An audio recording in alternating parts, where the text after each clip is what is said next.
It's now been our reality for over a year. In-person learning replaced by online engagement.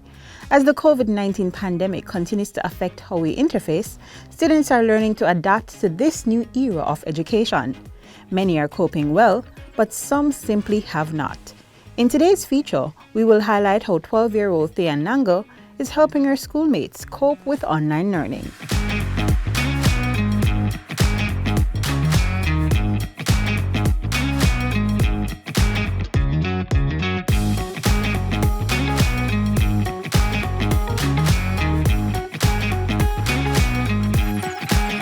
Thian is a grade 7 student at the Denby High School in Clarendon.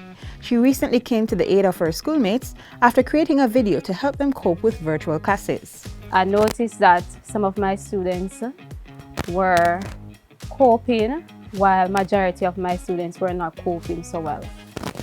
So I decided to ask the ones who are coping to share their strategy. And Thian Nango was the most outstanding one. In her roughly 1 minute and 20 seconds video, Thian can be seen outlining to her classmates the steps she takes to prepare for online class. Well, for me, I prepare for online class by waking up early in the mornings, about 5 a.m. I do my chores, practice proper hygiene, and eat a balanced diet. And I also get ready for my class at 8 a.m. She then goes further to list 9 tips they can use to have a successful virtual session. 9 tips you can do to have a fun and educational online class. Number 1, practice time management. Number 2, eliminate distractions. Number 3, stay motivated. Number 4, limit social media. Number 5, figure out how you learn your best. Number 6, hold yourself accountable. Number 7, make the most of online class discussions. Number 8, always be ready for any activity. And last, set a major goal that you want to achieve. This video was very helpful to my students in particular. I shared it with my students during form time, and I noticed that the students were more open and willing to share the things that they were experiencing. Students are participating a little better, whereas that they are interested in participating, they want to assist with completing tasks. So I realized that the students are a little more interested in school. I feel very happy in myself that I could get to help someone in my classroom to cope with it better. As a result of her form class's positive response to Thian's video, Miss Blake decided to share it with the school's grade 7 coordinator. I shared her video, I shared it with the grade coordinator so they can share it in the different grade 7 WhatsApp group. She was very excited about the video. She was like, "This is really good, Miss Blake, this is a great idea." So she shared it with the other students. The fact that Thian was able to put together such a useful video that is now helping her entire grade came as no surprise to her form teacher and parents, who have always regarded her as a hardworking, responsible, and focused student. Thian possesses one quality that I think is missing in most students: passion. She's passionate about school, passionate about learning.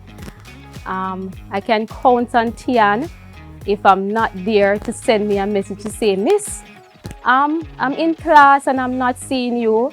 And I'll be like, "Thian, I'm on my way, don't worry. Just a little delay with my internet," because sometimes that happens. Thian is an assistant form monitor for the class. She is very active. She completes her tasks effectively. One of her tasks is to post the names of the students in the WhatsApp group so that the parents can see the names of the students who are present for the day.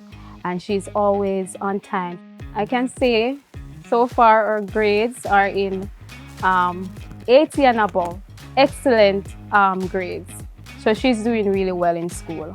Her father and I are so proud of her, and the whole family feel proud of what she does. So I'm happy and I'm giving God thanks that she will continue to perform.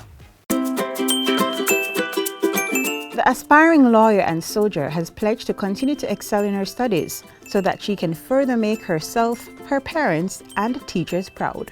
I want to continue doing well at Denby for my few years ahead, and I wish to help other students at Denby that are coming up in my generation now.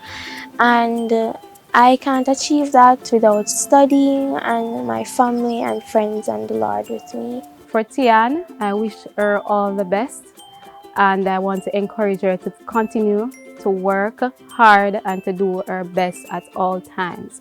For my students, I want to encourage them to follow the tips carefully, continue to do their best, and it doesn't matter the situation, doesn't matter where they're placed, whether it's online or physical, they can do it.